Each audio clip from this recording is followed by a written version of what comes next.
talking with Emily Gore, the preparedness coordinator for the Broward Brown County Health Department. Emily, thanks for being with us today. I'd like you to talk a little bit, if you would, to us about emergency preparedness from a health department standpoint, particularly in relating to being prepared for a disaster or an emergency such as pandemics. Well, we always like people to be prepared beforehand.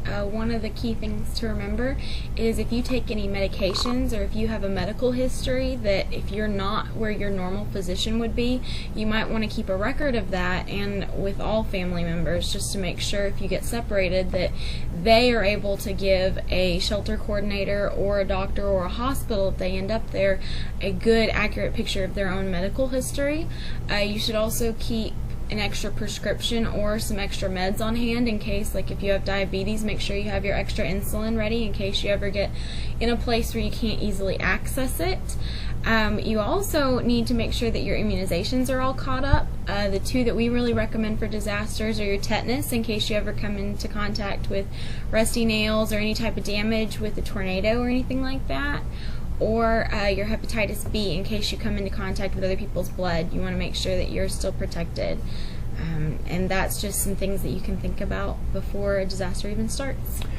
What do you recommend as far as, I guess we're coming up on the flu season, what do you recommend by way of immunizations for flu, and then with the H1N1 and things like that? Could you talk a little bit about kind of what your thoughts are with this flu season that's coming up and what you recommend for that, please? Well, this current flu season, we do have another trivalent seasonal flu vaccine that will include the previous H1N1 strain as well as the brand new H3N2. That's kind of the new one that they think is about to be prevalent for this season. But again, every year you should get your flu vaccine, because every year it's a different strain that comes out and kind of evolves, so you want to make sure that you're caught up every year on your flu vaccine.